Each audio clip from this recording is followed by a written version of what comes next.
people. Today. My thing is how we should support our own, but we don't, but we can't, because it's crazy, right? And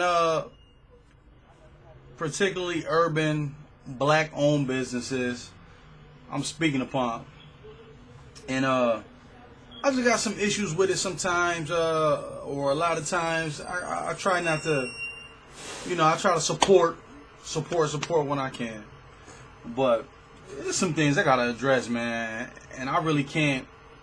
I can't always support my own people, my own black people. You feel me? Because we have like some kind of fucking complex, and one of my major issues with it is that the order of operation, the operation hours.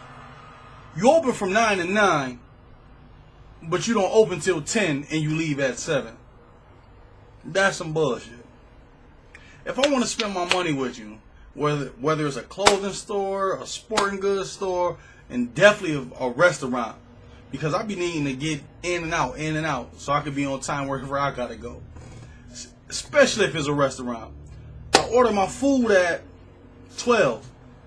You tell me a half hour. I show up, food still not done. Big issue. And that's black owned. I don't care who it is. When I come to support your business and you tell me a time, I expect that time. Now, there's a lot of things that you thinking in your head like, damn, he right.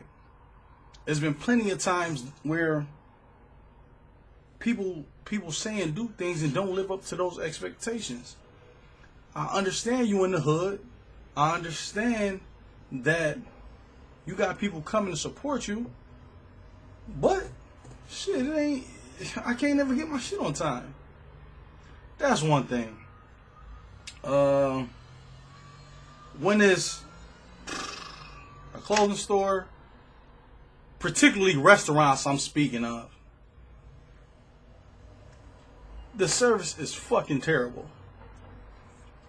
When I come to your place of business, I want to be served, treated with some kind of respect. But the people you hire, they got a fucking attitude. They got attitude problems. And service fucking sucks.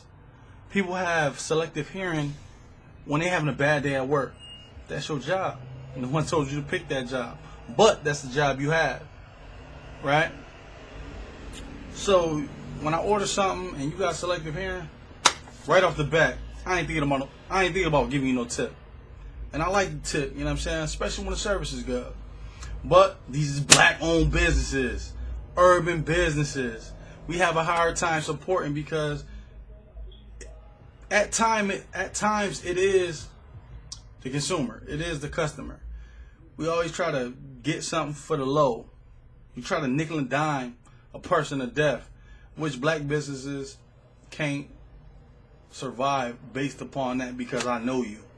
So it's kind of a conflict when your business is in the community that people like, you know what I'm saying, try to patron. But most of the times if you open 6 days out of the week, most businesses open only 4 or 5 days out of the week. Bad service, my opinion. A lot of black businesses aren't professional enough for most people anyway. So people are kind of hesitant to support businesses that's in the neighborhood or in the hood, rather you should say. You know what I'm saying? People got a problem with that. They feel like they're not gonna be professional enough to even be here long enough for that business to thrive. When you get enough good clientele, then you start falling off. You ain't never got, you got odds and ends, You always got a reason for not having stuff that's in high demand that you sell. That's particularly good for the community or the people that you're serving. You tend to run out of that stuff. and people will be like, I'd rather go spend my money with the white man, you know what I'm saying, or whatever. This is kind of one of those podcasts where it's pros and cons when you're dealing with fresh businesses or urban businesses. Not particularly all businesses. We in New York, we in Buffalo, New York at that.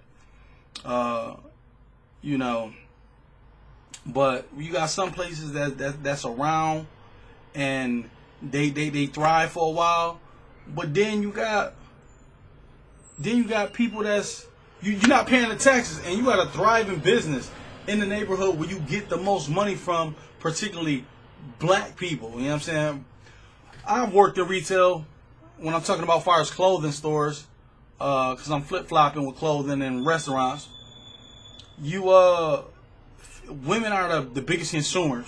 They are the biggest consumers when it comes to buying anything, eating anything. They're the biggest consumers. Most of these businesses, they known for running out of shit that's in high demand, and people hate that. You know what I'm saying? They feel like, if you open, if you service in the community, you should always have what we need. People feel like that. At times, the customers can become a problem, trying to lowball and try to always get discounts and shit. But that's how people is, man. Most people say they'd rather go spend their money with a white man, but that's crazy. There's always pros and cons to supporting black-owned businesses. A lot of times, it's hard to get those things, But that's my time, man. Like, share, subscribe. It's a like. Donate a like. It's free. Y'all be blessed. And I'm out.